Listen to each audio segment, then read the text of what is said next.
Good morning and welcome to the judges, teachers, guests, and participants of 10 FRSIS 2022. Now, let me introduce our judges today.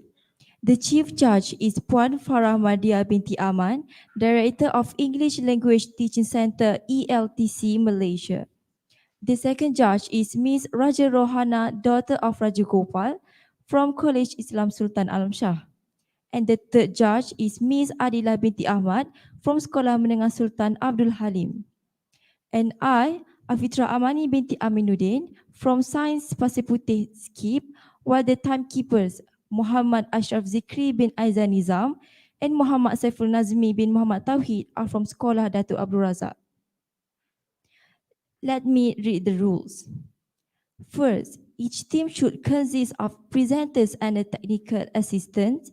Second, the presentation must focus on the sub-team assigned to the team. Third, the duration of the presentation should not be more than 10 minutes. Fourth, the bell will be rung once at the 9th minute and twice at the 10th minute. A question and answer session will be conducted after each presentation. Ladies and gentlemen, let's hear from the first team Sekolah Menengah Sains Teluk Intan to present.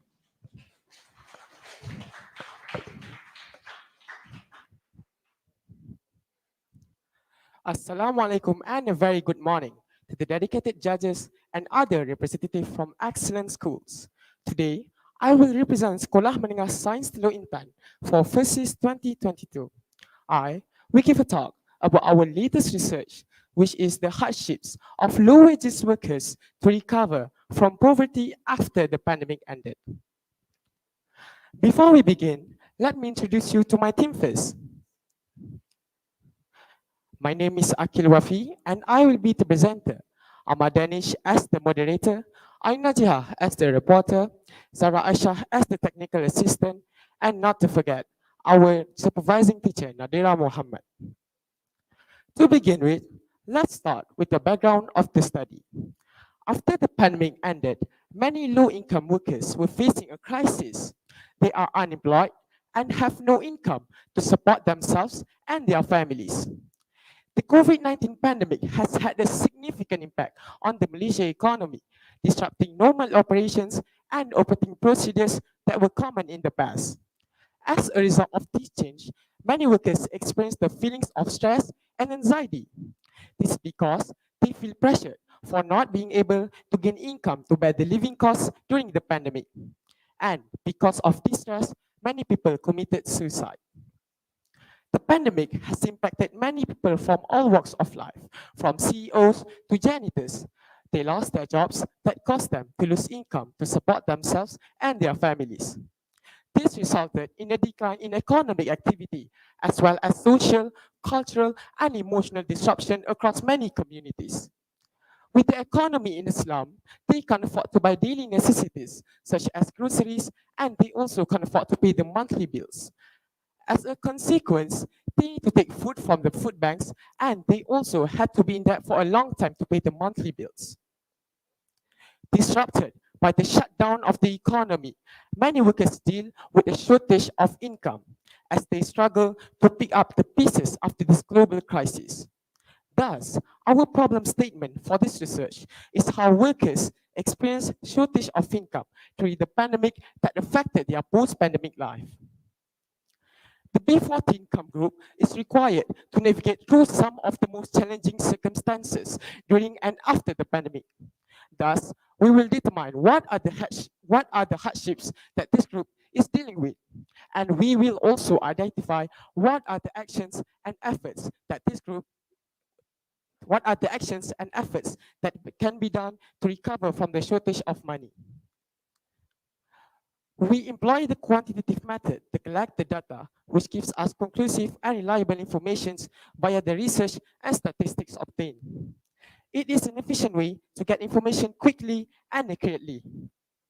In order to find out the impacts of COVID-19 on workers in Teluk Intan, we distributed 20 item questionnaires via Google Form for 40 respondents who lives in Teluk Intan.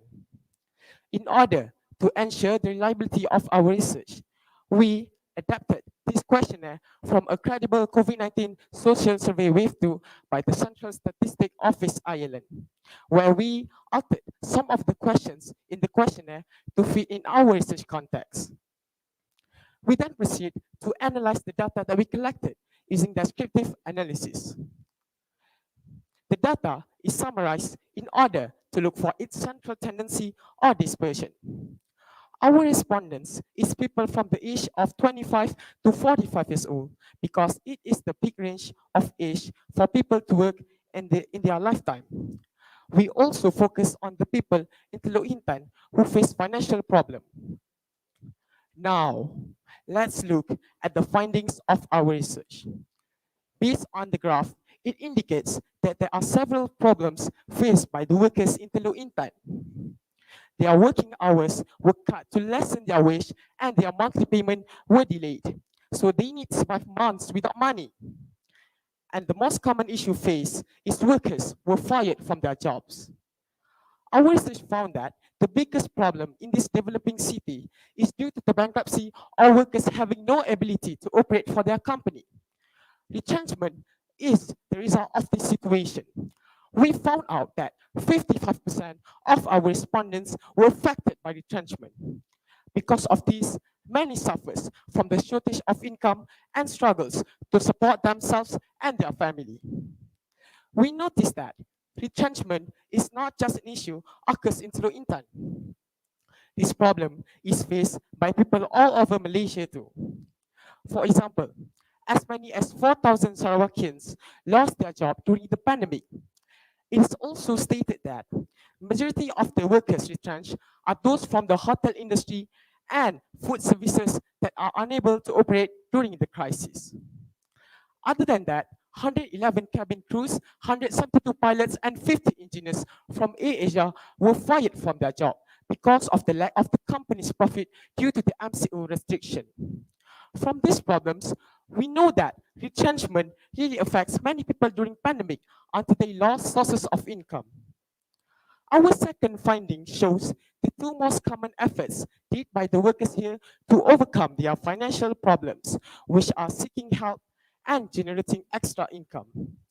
Based on the, based on the pie chart, it indicates that the majority of people generate extra income rather than seeking help. This concluded that many people in Teluk Intan work hard and actively put an effort for themselves to survive the pandemic in a critical financial state. Workers here seek help by applying for government donation programs. For instance, they apply for the ISNA programs that gives help in the form of money to B40 income group. Other than that, they also receive help from NGOs that provides money donations and food banks.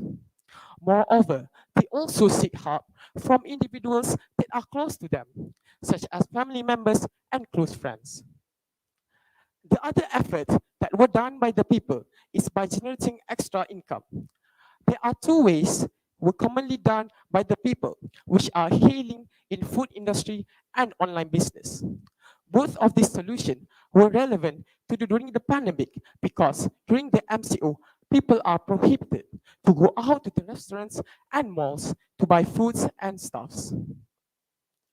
It is important to note that we have answered both of our research questions that were underlined in this research. The first question, what are the hardships that they gone through? Well, we found that 55% of our respondents experienced job retrenchment, and by generating extra income, they also had answered our second question, which is what are the efforts that they did to recover from shortage of money? Based on our findings, we suggest that government can help to create more job opportunities by offering training to unemployed people and providing more funds for companies who want to hire more employees. After the pandemic is over and jobs start to coming back, the government needs to work on training people in fields that are less susceptible to a global economic slowdown, such as healthcare, communications, and education. These job fields play a crucial role in society's quality of living, by providing value and comfort to workers and their families. Without a job, people can't take care of their families and survive. They also can't pay taxes, so government lose money as well. Government also needs to provide incentives for businesses to hire people who have recently been unemployed or have never had a job before. This can be accomplished by providing grants for training new employees who lack experience. It is highly recommended that people join this government initiative to provide free skills and career training program to unemployed workers in the country. The government also should give more exposure about the free programs so that more people can join, thus we can produce more skillful people. This is a great opportunity for those unemployed workers who are interested on upgrading their skills so that the skills that they learn can be applied for the rest of their lives. As the saying goes, give a man a fish and you feed him for a day. Teach him how to fish and you feed him for a lifetime. Overall, it is proven that many people faced hard time during the pandemic, especially job retrenchment. But it also shows that many people managed to find ways to recover from getting into poverty during the pandemic. It is found that workers to experience shortage of income during the pandemic that affected their post-pandemic life. There are many free skills training programs organized by the government, and we hope this initiative is given more exposure and can be carried on for many years to come. That's all from us.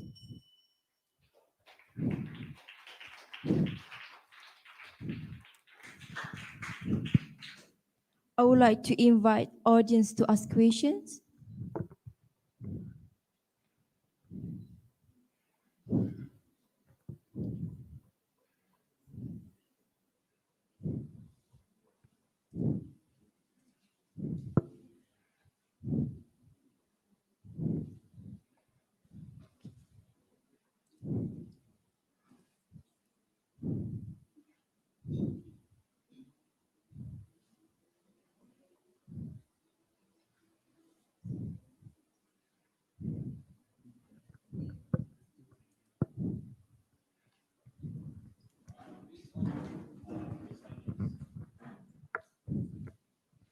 This.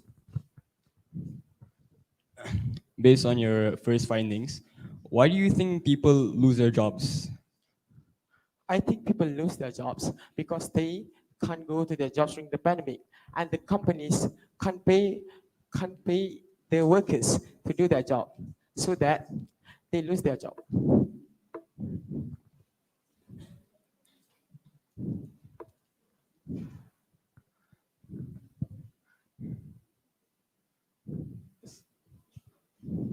Just this. How are you sure that people from rural areas will get help, especially from governments? People from rural areas can get help from the government by sending help using the helicopters or boats that were said by the alumni of STAR yesterday. So that's how the people in rural areas can get help from the government.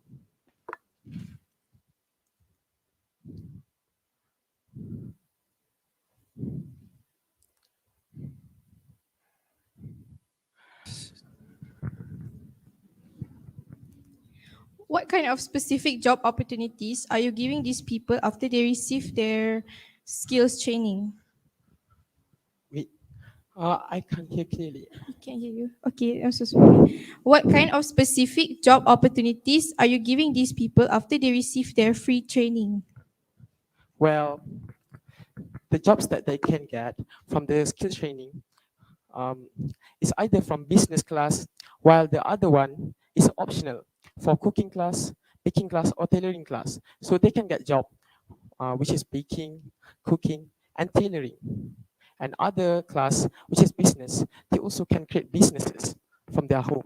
So that's how they can get their job from the training class.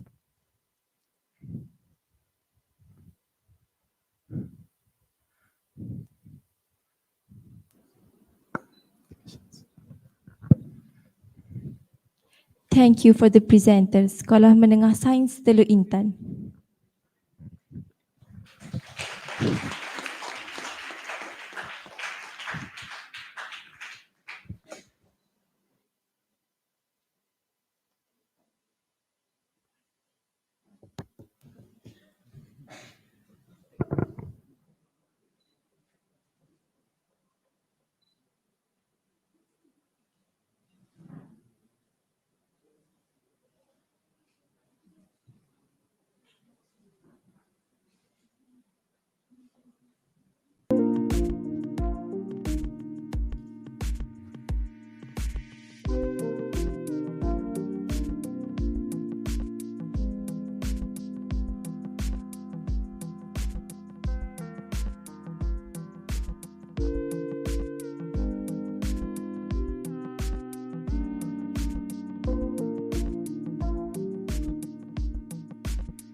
Test, test, test, test.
Good morning and welcome to the judges, teachers, guests, and participants of 10 FRSIS 2022.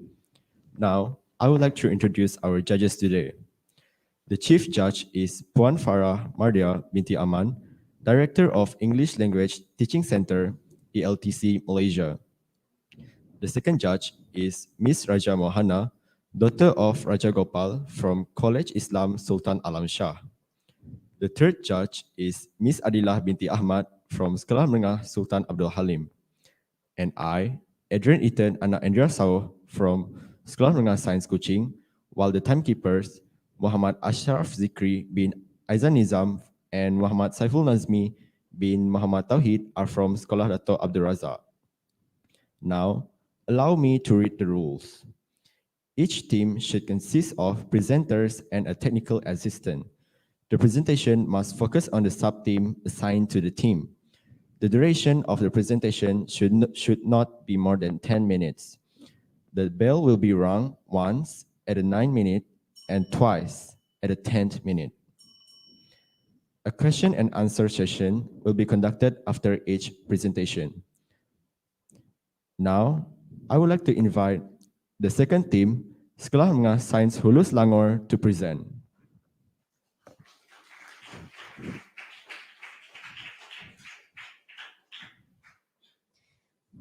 Hi, and a very good morning to honorable judges, teachers, and fellow friends. I, Loshana Naidu, as the representative from Sekolah Menengah Sains Hulu Selangor, would be presenting our research entitled Post-Pandemic Can Diminish Poverty and Thrive the World Economy. Here are my team members and our supervising teacher. Ladies and gentlemen, there are 4 parts in our presentation. First, introduction to our research. Second, problem statements and triggering factors. Third, several data analysis interpreted from our surveys. And finally, ways to overcome post-pandemic phase and conclusion. Before I start my presentation, there are a few key phrases that I would like to explain based on our understanding. First, post-pandemic is a phase where the world is recovering from pandemic era and its impacts. The second is poverty, a state where an individual is unable to acquire basic necessities. And the final one, economic crisis, which occurs when a country's economic value, which is the GDP value, deteriorates significantly. COVID-19 has struck the world since early 2020 and causing havoc in healthcare systems and battering the global economy. These situations have affected people worldwide on mental, physical, and economy aspects. Since movement control order has been enforced, various new norms have been introduced and drastic economic changes have occurred worldwide.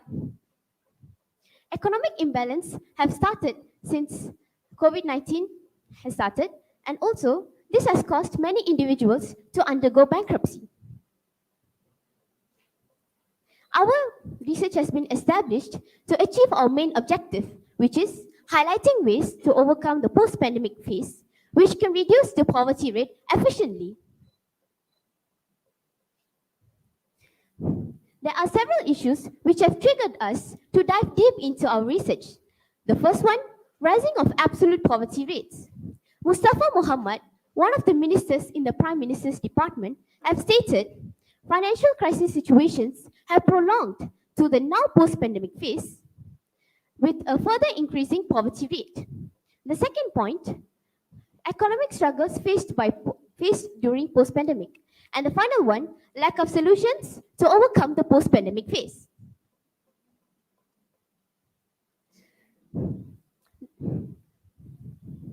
To carry out efficient research, we have used several brief methods.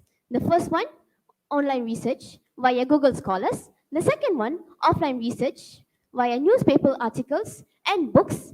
Third one, intensive reading through 2 months. The fourth one, interviewing people who are deeply affected by COVID-19 pandemic. And the final one, a survey which was conducted with 500 respondents from across few states in Malaysia. Before we continue, let's watch a brief video. To become fully human, we must free.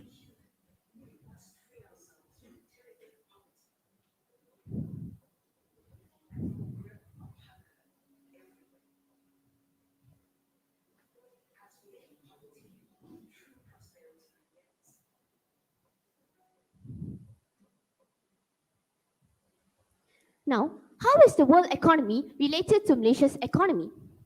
According to the World Bank's Organization 2022 reports, they have projected Malaysia's economy to grow 5.8% in 2022 compared to 3.1% in 2021.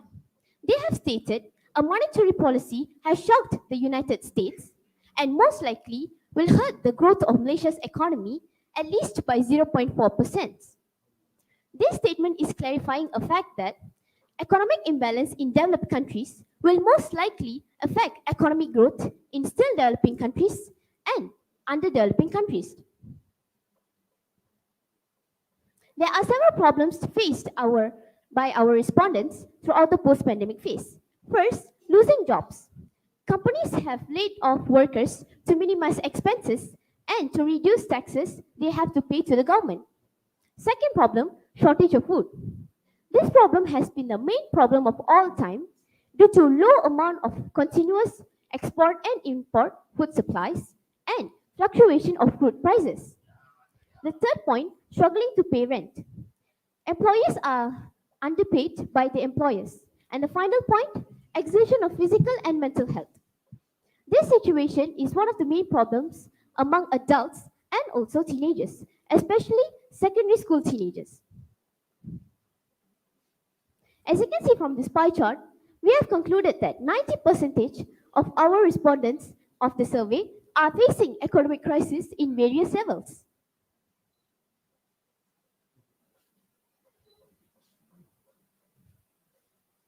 Based on the statistics of economic struggles which have received from our surveys respondents, 5 out of 10 people are facing economic struggles during the post-pandemic phase. As you can see from the data analysis, this is the bar chart showing problems faced by pandemic phase and problem faced during post-pandemic phase. There are 3 main problems which are shortage of food, losing homes, and losing jobs. From both of these charts, we can conclude that the main problem of all time is shortage of food, which has been high on the graphs. As we can see from this pie chart is showing possible ways which can be implemented to overcome the post-pandemic phase, which was selected by our respondents. Restructuring the family budget is one of the main options chosen by our respondents, which comes by 50%. So, my main question to all of the audience, what are the solutions for these problems? As we can conclude from our surveys, our studies, and our research, we have came up with 4 possible ways which can be implemented to overcome the post-pandemic phase. The first one, accepting assistance from the government. As we all know, our government has been offering stimulus packages such as Bantuan Keluarga Malaysia, BKM, and e-Permula since 2020. Based on Malaysia's 2022 pre-statement budget, 8.6 million people have been benefited from BKM's initiative worth 1.9 billion ringgit, and 1.7 million youth have received e-Permula assistance worth RM150 ringgit per person. The second point, improving secondary source of income. This point is really important as conditional movement orders are frequently enhanced by the government. Based on an online website regarding strengthening post-pandemic economy, unemployment rates are still increasing and people really need to think on how to develop a passive income to secure the next few months if he or she are laid off their jobs without prior notice from their employers. The third one is restructuring family budget frequently. According to the Vietnam's UNICEF website, parents really need to deal with the family budget wisely, as financial crisis will not just cause arguments in families, but it will also break a family's bond if problems circulate to a worse circumstances. Therefore, parents should really deal with money budgets wisely in a frequent period of time. And the final point, minimizing liabilities such as billings and loans. Bank Negara Malaysia has been offering assistance to protect citizens who are undergoing economic crisis situations that range from B40 group income and also entrepreneurs and businesses. One of the assistance provided by Bank Negara Malaysia are no-repayment assistance, which eases troubles caused by strict schedules set by our loaners and borrowers of Bank Negara Malaysia with a 6-month loan moratorium for income groups such as B40 income groups and on micro enterprises. In the conclusion, people can overcome the post-pandemic phase with various ways. These factors can comprise a few factors such as economic status, political status, and population rate. That's all. Thank you for your time.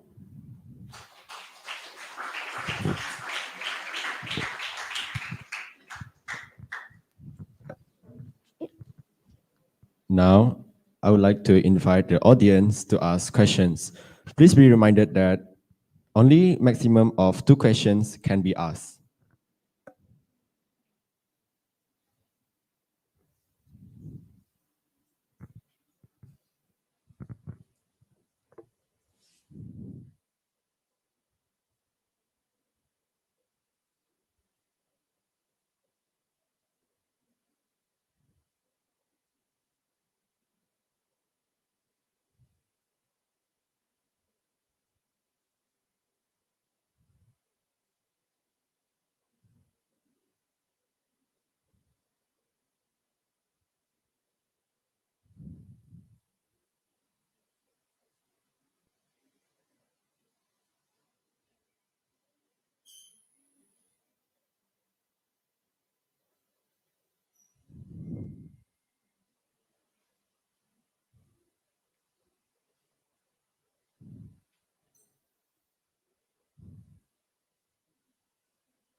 Hello. If there are no questions from the audience, we would like to invite the judges to ask questions.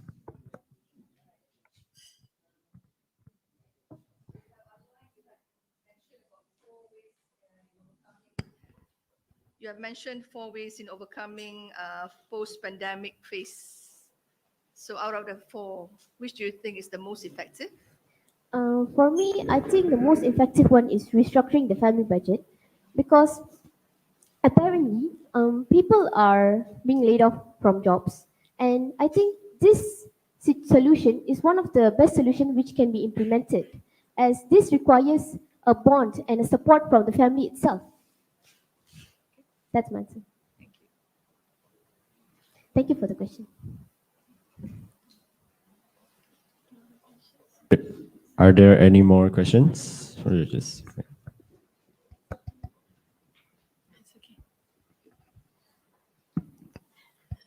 Okay, hello.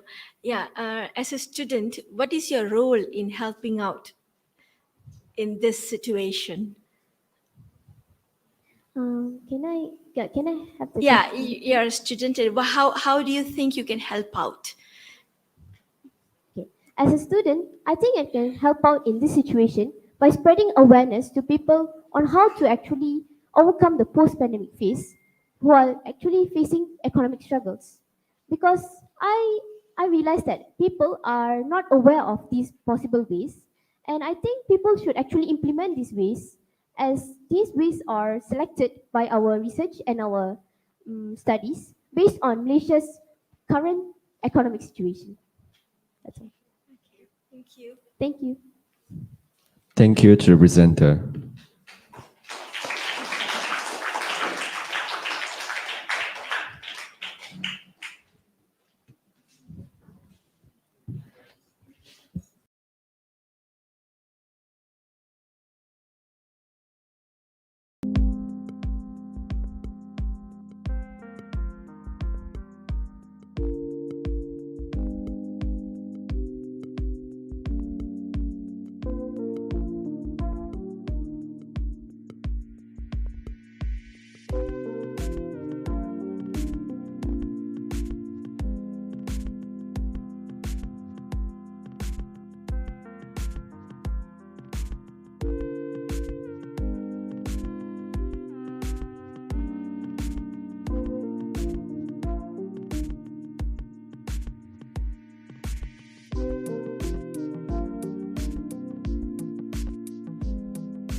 morning and welcome to the judges, teachers, guests, and participants of 10th FRSIS 2022.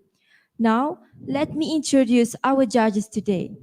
The Chief Judge is Puan Faramadi Binti Aman, Director of English Language Teaching Center, ELTC, Malaysia. The second judge is Ms. Raja Mohana, daughter of Raja Gopal from College Islam Sultan Alam Shah. And the third judge is Ms. Adila binti Ahmad from Sekolah Menengah Sultan Abdul Halim.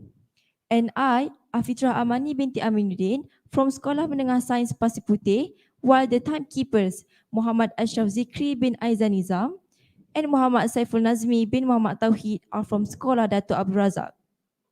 Now, allow me to read the rules. Each team should consist of presenters and a technical assistant. The presentation must focus on the sub-theme assigned to the team. The duration of the presentation should not be more than 10 minutes. The bell will be rung once at the 9th minute and twice at the 10th minute. A question and answer session will be conducted after each presentation. Ladies and gentlemen, I would like to invite the third team from Sekolah Menengah Agama Persekutuan Labu to present.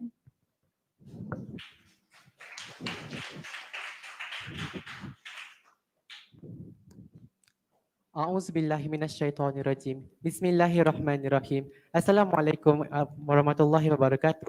And very good morning to the judge panels, the moderators, timekeepers, reporters, audience, and all of my friends. So today, here, I, Khairul Rafiq bin Khairul Rizal, as the presenter of the representatives of Sekolah Menengah Agama Persekutuan Labu, will begin our slideshow under the theme of pandemic, the post-pandemic after the endemic after pandemic. The endemic after pandemic under the sub-theme of SDG 01, No Poverty, the post-pandemic phase. So, before we begin our slideshow, why not we have a recap on how does everything started with this short clip. Let the video start it.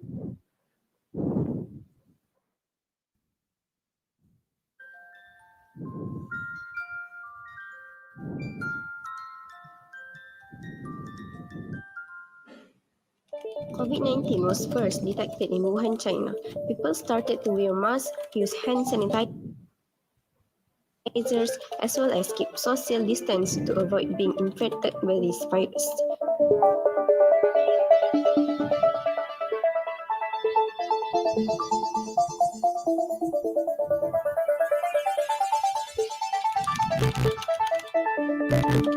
Now we are in the endemic phase and people start to live their normal life. But there are still a lot of people who struggle to fulfill their basic necessities. What should we do to solve this problem?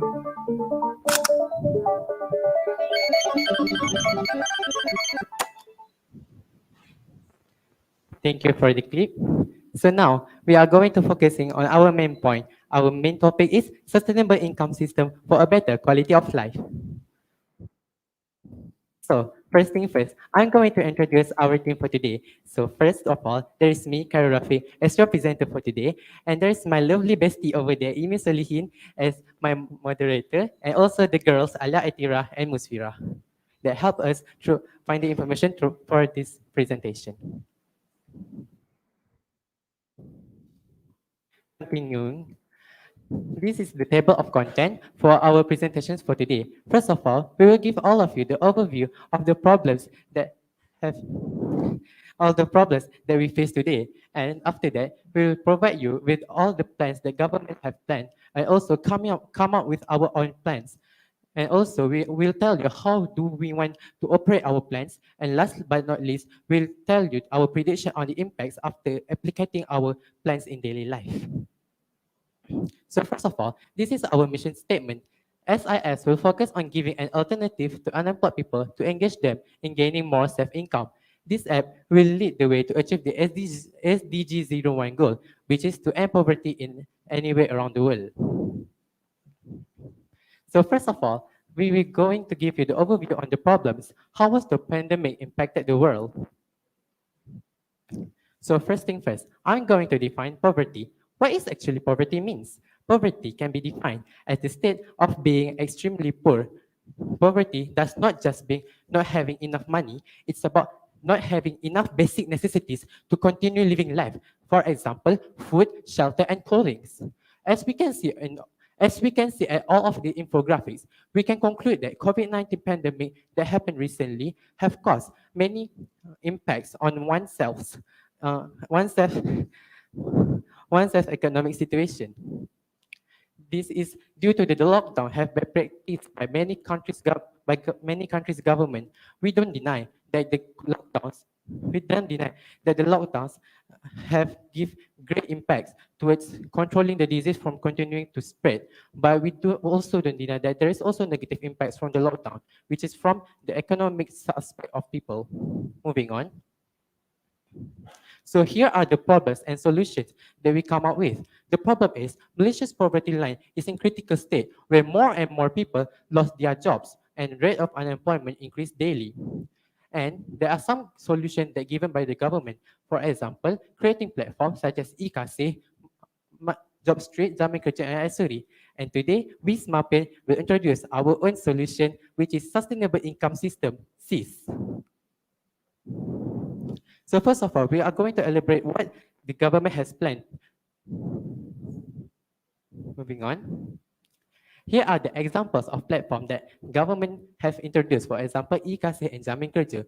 Both of these programs will provide funds and more opportunities to people to ensure that they still will get income during post-pandemic phase. Moving on. Now, we will explain our own system, which is SYS. Why is exactly SYS? SYS stands for Sustainable Income System. It is different from any other job engine apps because we also provide training center alongside with our suitable job for our customer. As you can see here, we prepare a prototype of our site towards SYS.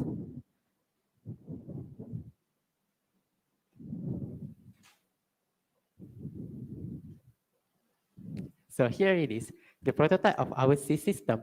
So here is just the summary of what the problems that we have faced. Continue scrolling.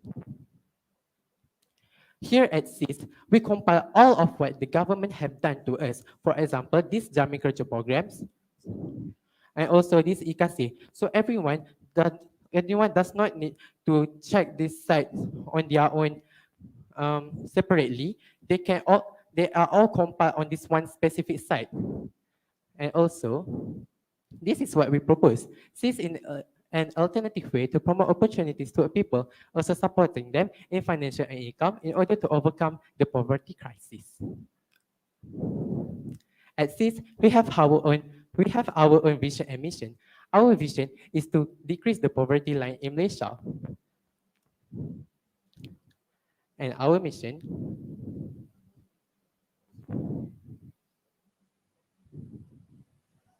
is to focusing to erasing the poverty around the world, especially in our country. Our target is to decrease the line by 50% by 2030. Continue scrolling.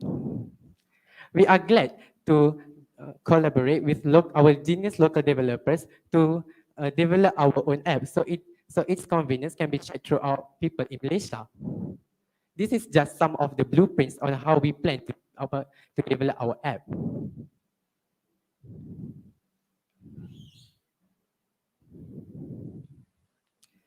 Especially for our members, as we call them SYSian, we will provide them with facilities such as this training center.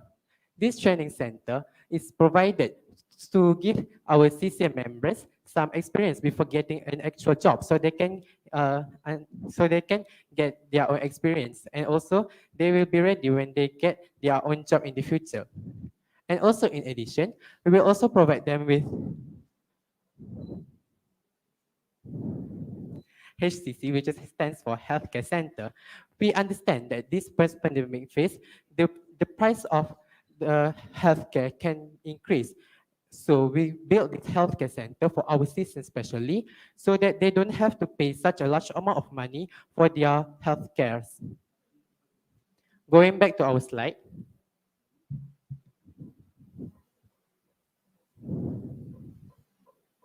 Here are the procedures for sustainable income system. It is just like another apps where you need to register your own personal data, and our operator will interpret those data and giving you suitable choices, and you are giving an option to accept, or we are going to find you another suitable ones. Moving on. This is why we propose this system. First of all, it can increase one's income and settle down unemployed issues. We also, as what is stated in our vision, we want to decrease the poverty line in Malaysia by 50% by 2030. And last but not least, we want to end the poverty problems anywhere it's formed. Our target is to spread this system throughout all over the world. This is our services as what we have proposed in our website just now. Moving on. Our target is to give equity and equality to everyone so that everyone can get a suitable job and any help in funds if they are needed, regardless of their age, job, gender, religion, whatsoever. Moving on. This is our operating plan. We plan, moving on. We plan to partner with this type of business and companies so that we can continue enhancing our system.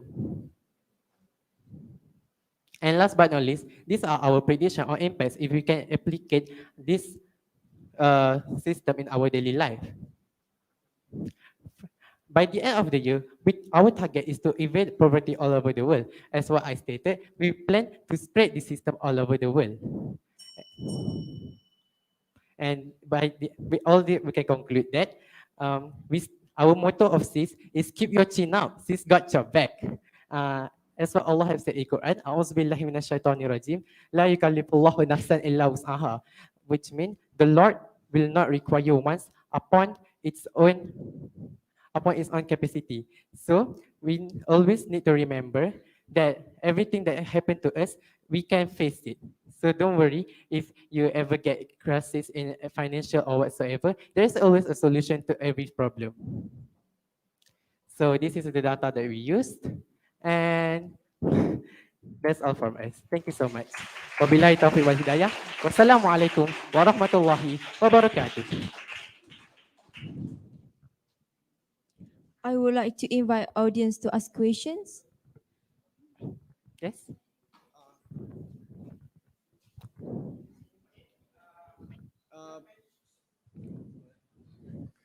Okay, hi, Assalamualaikum. My name is Amar from Semester. So my question is, you said something about application, which is SYS, right? So what will you do of the people in poverty with no gadgets nor access to internet? As we stated before, we will provide training centers in all over Malaysia. So we will try to have our own volunteers that can get through to all these people with no gadgets so that we can offer more opportunities to more people. Hi, a very good morning. I'm Yuda and I'm from Academy Science Penang. So I was wondering, from where does the funding of SYS come from? Like, where do the talents, the people, the employees, and also the money, of course? Okay, I Thank you. understand. As what we have shown to you before, we plan to partner with multiple companies in Malaysia in both government and private sector, so we can provide people with more choices of life, and we can also ensure that we have a continuous funding in continuing our system. My lady, I'm sorry, there's only 2 questions allowed. Thank you for the presenter from Sekolah Menengah Agama Persekutuan Labu. Thank you so much for your all time.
Morning and welcome to the judges, teachers, guests, and participants of 10th FRSIS 2022.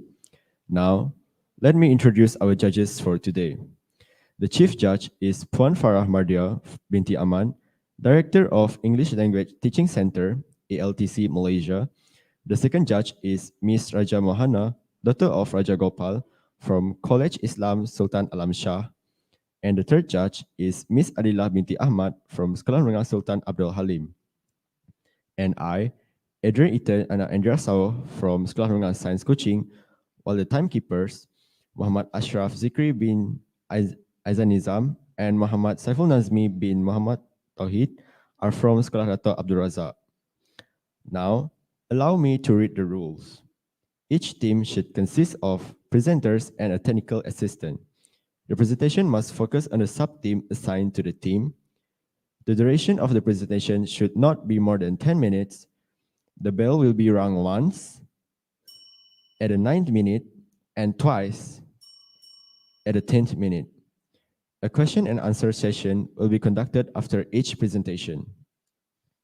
Now, let's hear from the fourth team, Sekolah Menengah Sains Sultan Haji Ahmad Shah, to present.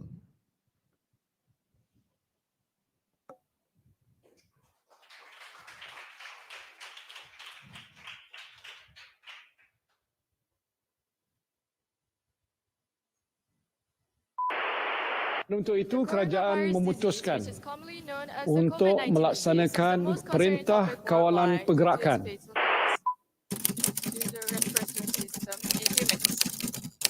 As the number of cases are rising, many have lost their lives due to the virus. Test. Test.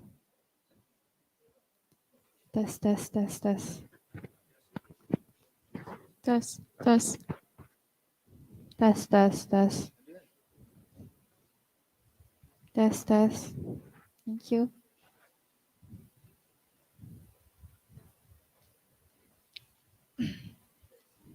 Test.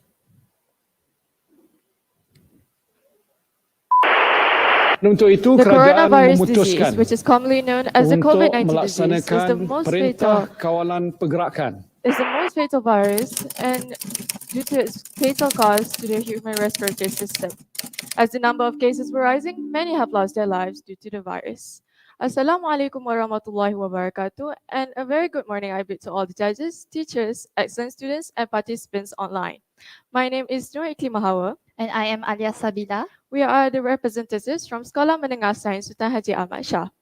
And we are standing here to present our presentation with the topic, Social Enterprise, Halt Poverty, Share Prosperity. I will now continue with our presentation. The deadly COVID-19 pandemic that struck our country has caused a big impact towards the Malaysians, whether it is positive or negative. Some of the major factors that have had an impact on Malaysia: increase in unemployment rate, economic disruption, increase in poverty rate, and tourists stranded in the country. The measures taken by the government to curb the spread of COVID-19 have severely affected the livelihood of the general public. The drastic decision to impose the Movement Control Order (MCO) has worsened the situation, causing massive layoffs and many enterprises to go bankrupt or losing revenue, therefore affecting the household income that eventually caused the increment rate of poverty in Malaysia.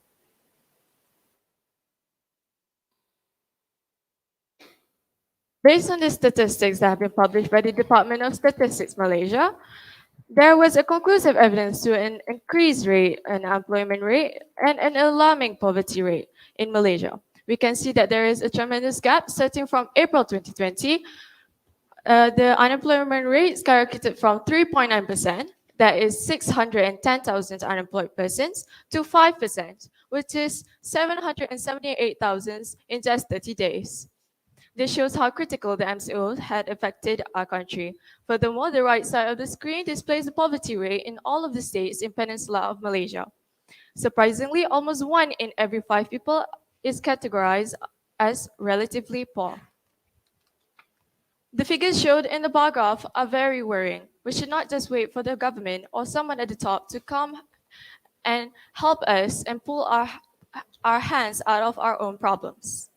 Moving on to what we are trying to find and solve from the statement of our research, the government has made various attempts in bringing a halt to the poverty caused by COVID-19 pandemic. Examples of government attempts: Bantuan Sara Hidup BSH, or the Household Living Aid. The aid is given in cash to the receivers who are qualified according to a set of criteria that has been announced by the government beforehand. Next one is My Salam Scheme. My Salam Scheme is a national health protection scheme aimed at providing free takaful, or equivalent to insurance health protection, to B40 individuals. And the last one, the 40 ringgit electric rebate program. It is a targeted government assistance program to finance monthly electricity bills of up to 40 ringgits to hardcore poor and poor families. As you can see from the assistance that have been given to Malaysians, they are all in the form of cash and short-time assistance, which are irrelevant for some cases where the people will run out of cash and they will need more and more help from the government. This is where the individuals and non-governmental organization, NGO, play their role. They contribute to the development of social enterprises, or SE. SE is seen as more comprehensive and close to the people in need. This will lead to more people to be helped. Social enterprise. What is social enterprise? A social enterprise is defined as a business with specific social objectives that serve its primary purpose. Social enterprise seeks to maximize profits while maximizing benefits to society and environments, and the profits are used to fund social programs. There are 3 main elements in social enterprise. Number 1, social mission. A social mission is a cause that benefits society, the economy, and or the environment in various ways. Number 2, business model. A business model, the term business model refers to a company's plan on making a profit. There are 5 main business models in social enterprise. For example, cross-subsidization, inclusive business, one-for-one, micro-franchising, design for extreme affordability. Last but not least, Target beneficiaries. Target beneficiaries are those who will benefit from your project. Based on the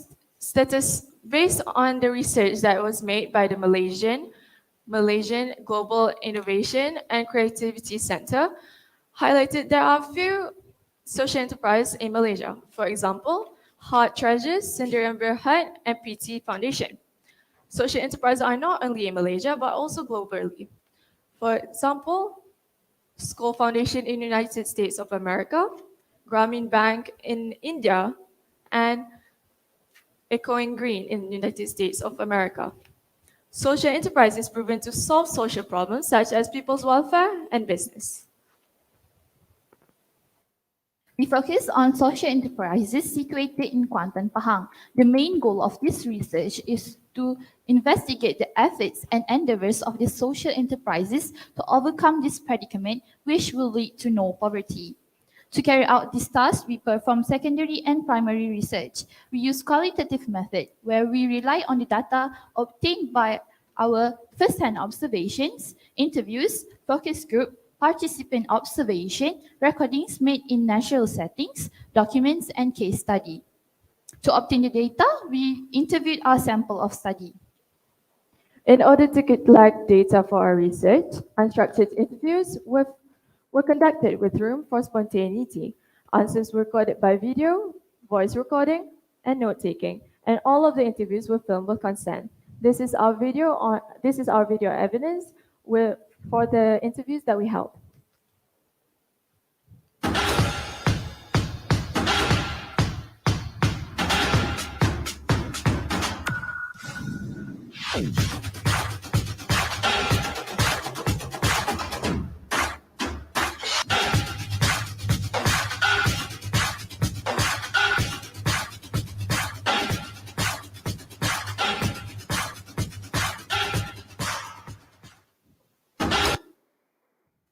Our main findings are the roles of social enterprises in helping to bring a halt to the poverty caused by COVID-19. Based on the interviews and library researches that we have done, we can identify that the deadly pandemic that struck our country had affected these micro businesses in various ways, more or less. For example, it is more difficult to obtain fresh resources, raw products, and also to attract customers during the pandemic. Moving on, we also know the targeted community by these social enterprises. They are helping in stopping poverty and sharing prosperity to the jobless people and underprivileged community, such as single mothers, handicapped population, and ill people. In addition, it became the role of social enterprises to contribute to micro businesses and the targeted community with their business by providing more job opportunities, giving donation, and also being a bridge to the society to give a helping hand to the underprivileged community. We can also conclude that there are several different methods to lend a hand to those underprivileged community. For instance, Encik Haris, the owner of Cafe 11, was the manager of Bukit Gambang Resort, which had to be closed during the MCO. He said that Cafe 11 helps in reducing poverty by offering vacant jobs to those locals who are unemployed at the moment and are able to give their full commitments on the job. On the other hand, the founder of Mafat Smart, Ustaz Sayuti, said that the MART helps by providing jobs to specifically single mothers and fresh graduates while donating some of the income of the MART to the poor. Furthermore, Puan Putri, the assistant manager of Toks Abbas Kentucky, said that Tok Abbas Kentucky is a bridge between the society and the donors to donate to the poor. People can buy one set of fried chicken or raw chicken with the price of 2, and one of them will be donated to the orphanages, killing 2 birds with 1 stone. Last but not least, we also had the chance to interview Cik Ja, one of the staff from Koperasi Masjid Lama Pematang Badak. She offers a promotion on her store for the customers as much as 10% for the items bought. She also provides donation fund, which customers can donate to, and it can be used by the poor who has insufficient cash. Boxes of supplies are also donated to the poor by the Koperasi every weekend. These are all the findings that we can gather throughout the whole interviews. However, From our experience studying our case, we encountered several obstacles that might affect our findings. These are the limitations we faced. Number one, method. Number two, equipment. Number three, accessibility. Number four, sample size. Number five, time. Time is our biggest limitation. That is all from us, and I would like to thank you to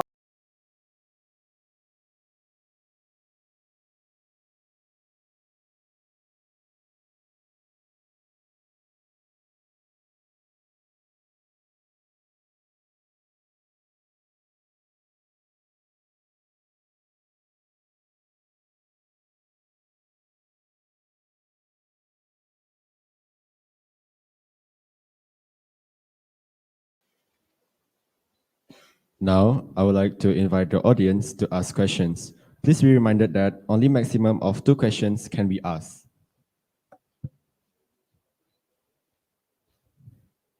Test. Yes, hello and assalamualaikum to everyone. I am Yamarsha from the Integrated Boarding School of Kuantan. So just now you've presented so much about social enterprise, and may I ask, where do you actually found out about this social enterprise?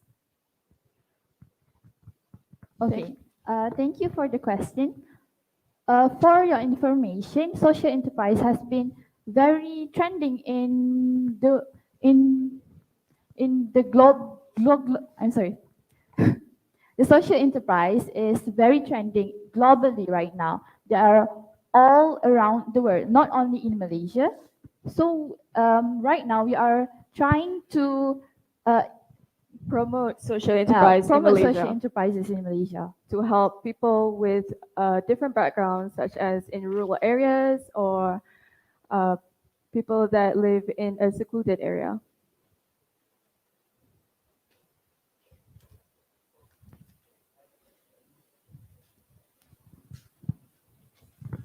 All right. So social enterprise, as we know, are still enterprise. They are still business and corporates.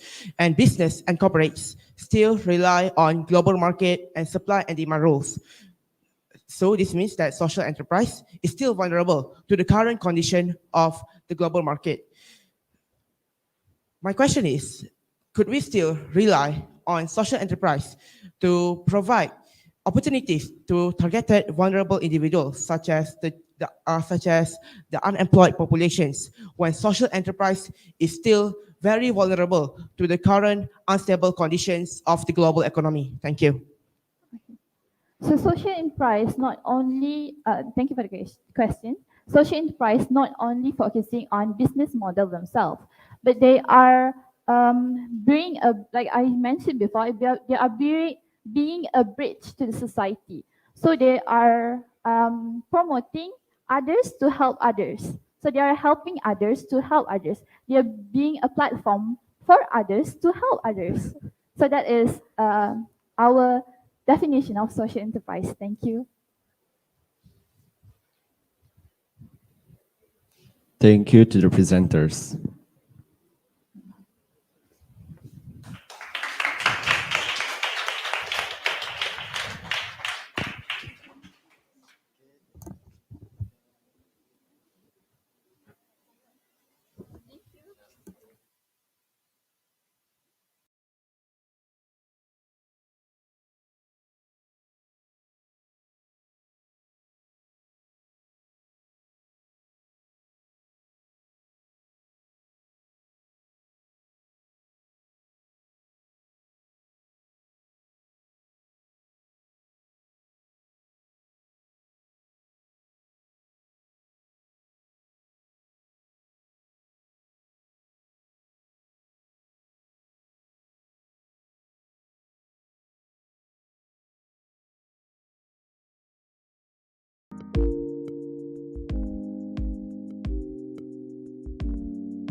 Good morning and welcome to the judges, teachers, guests, and participants of 10th FRSIS 2022. Now, let me introduce our judges today. The chief judge is Puan Farahmardia binti Aman, Director of English Language Teaching Center, ALTC Malaysia. The second judge is Miss Raja Mohana, daughter of Raja Gopal from College Islam Sultan Alam Shah. And the third judge is Miss Adillah binti Ahmad from Sekolah Menengah Sultan Abdul Halim. And I, Adrian Ethan Anak Indra Saw from Sekolah Menengah Sains Kuching, while the timekeepers, Muhammad Ashraf Zikri bin Aizan Nizam and Muhammad Saiful Nazmi bin Muhammad Tauhid are from Sekolah Dato' Abdul Razak. Now, allow me to read the rules. Each team should consist of presenters and a technical assistant. The presentation must focus on the sub-theme assigned to the team. The duration of the presentation should not be more than 10 minutes. The bell will be rung once, at a 9-minute, and twice at a 10th minute. A question and answer session will be conducted after each presentation. Now, I would like to invite the fifth team, Sekolah Menengah Sains Rembau, to present.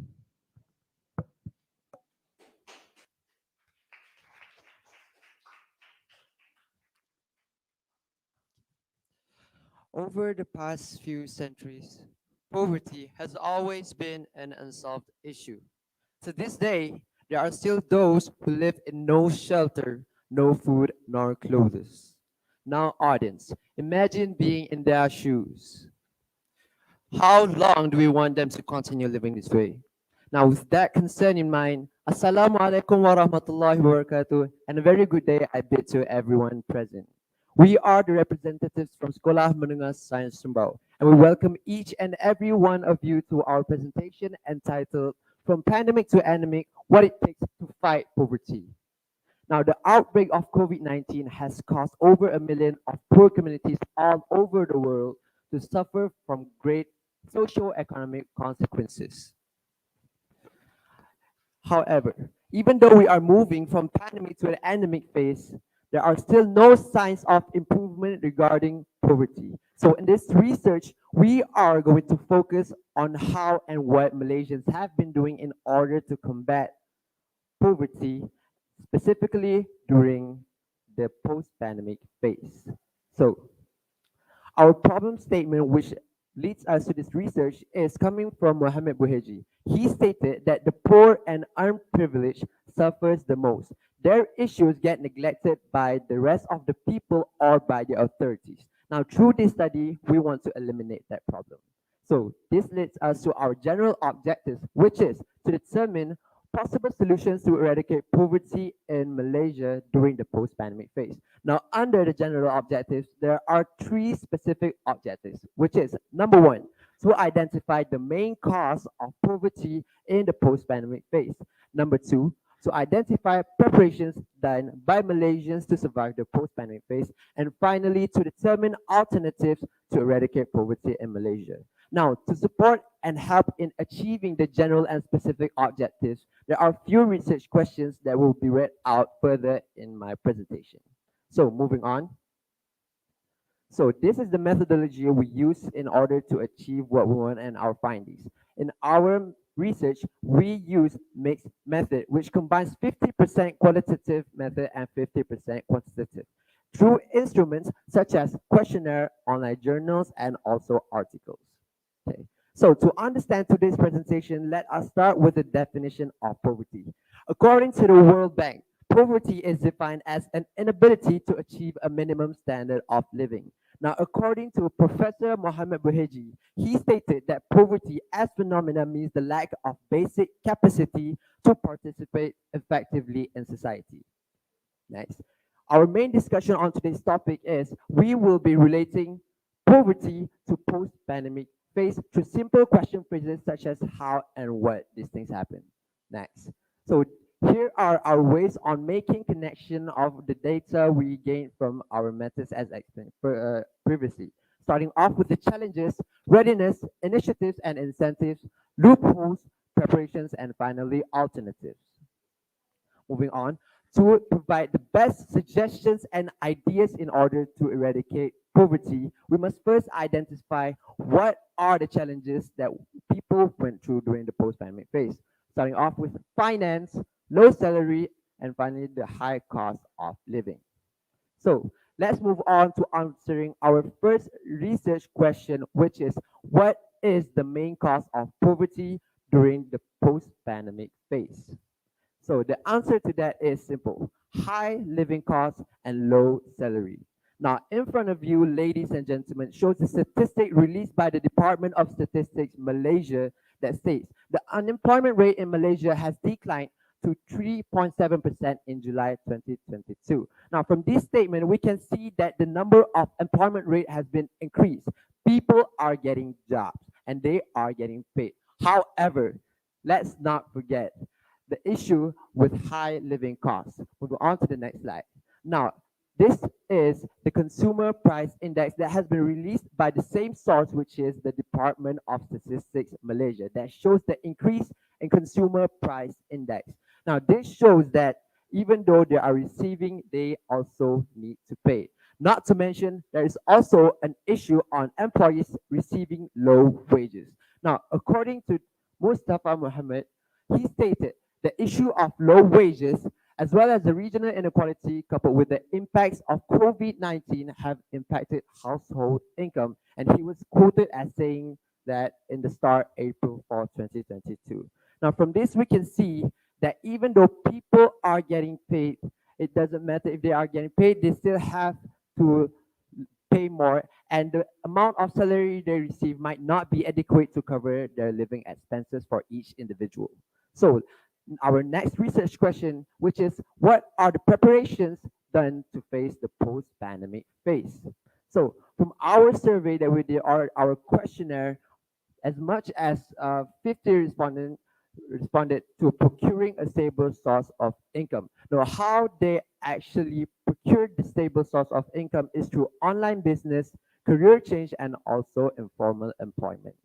So now that we know what the people did, let's move on to the initiatives and incentives that has been done by both government and private sectors. So starting off with the financial aid that has been done by the government, which is Bantuan Sari Hidup, Yayasan Food Bank Malaysia, and also Bantu App. Now, these are all examples. Also, aside from government, there has also been initiatives such as providing work opportunities, corporate social responsibility, and finally spreading awareness. So let's take a look at the short-term efforts that has been done by the government by looking at an example, which is the BSH or the Bantuan Sari Hidup. So Bantuan Sari Hidup briefly is an aid from the government intended for categories of receivers. Now, the aid is given in cash to certain receivers who are qualified according to the criteria that has been set by the government. So let's move on to another form of aid, which is food. So briefly, Yayasan Food Bank is a charitable organization that focuses on helping the poor and who are in poverty, such as the B40 people, to by providing them food. So this way, they won't have to pay the little money they have on buying food, which is increasing in price, as you can see on the consumer price index previously. So moving on. So other than the food bank and also financial aid given by the government, there is also another form of initiative from private sectors, which is the corporate social responsibility. Now, according to Jason Fernando, to engage in CSR means that in the ordinary course of business, a company is operating in ways to enhance society and the environment instead of contributing negatively to them. So one of the example of corporate social responsibility is the Last Word Project. Okay, so let's look at the initiative and incentives that has been done by the community, by the people and citizens.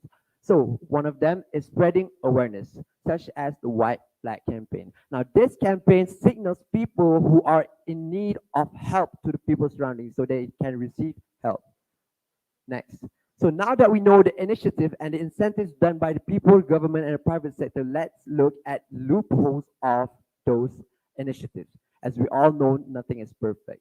So let's take a look at an example of loopholes in Bantuan Sara Hidup. Now, according to Malaysia Kini, As much as 500 people that they have surveyed responded that they do not receive adequate support from Bantuan Sara Hidup. It means that money is enough. Because, ladies and gentlemen, the problem with money is never enough.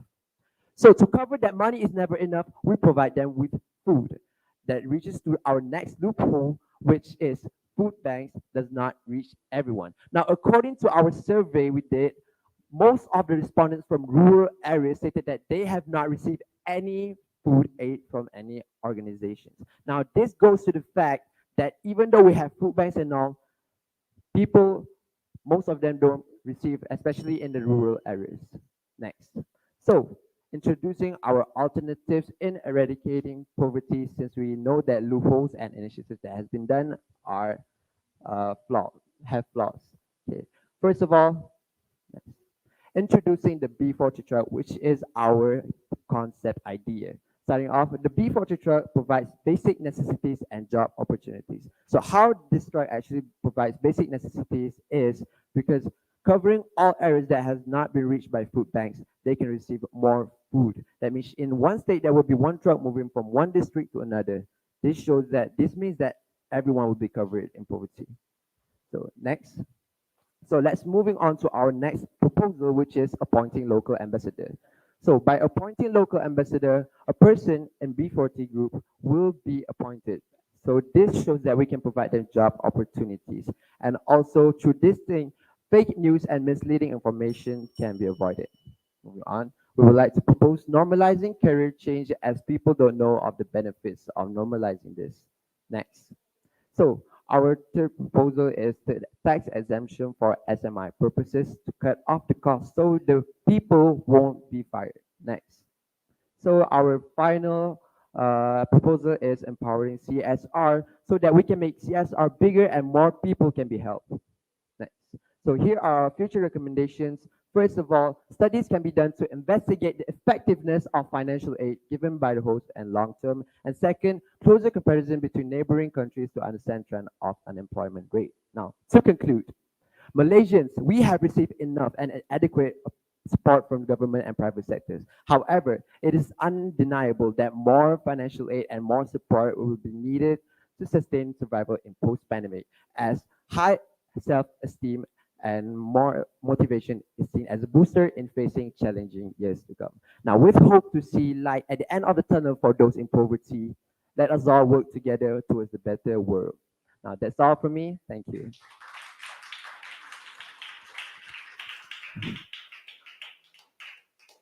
Now, I would like to invite the audience to ask questions. Please be reminded that only maximum of 2 questions can be asked.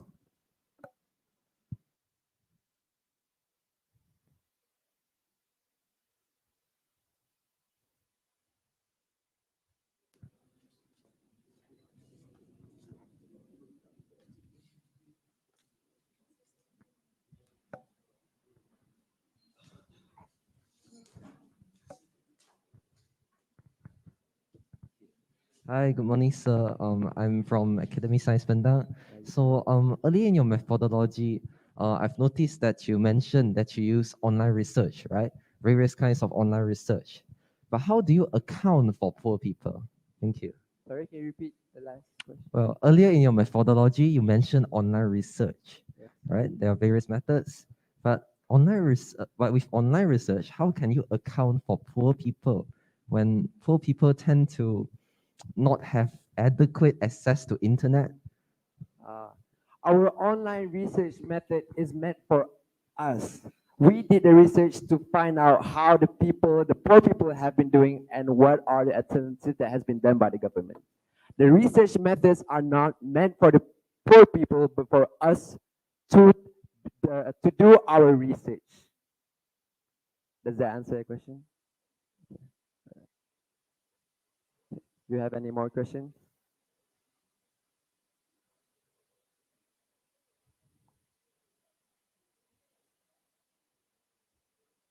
Hello. Do the judges have any question? All right. Okay. I have a question for the presenter. At school level, what do you think that you and your team can do to somehow reduce if let's say poverty rate among school children? Among school children. Well, what we are doing now by spreading awareness and show the world that people cannot live in poverty no more. We need to spread awareness among students, among people, among the world that poverty is not okay, that we need to have equality, that all people deserve to live better lives. Yes, that's all. Thank you to the presenter.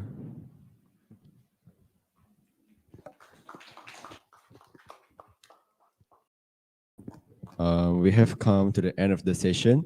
Thank you for all of the interesting and thought-provoking presentations. And thank you to all of the judges for your time.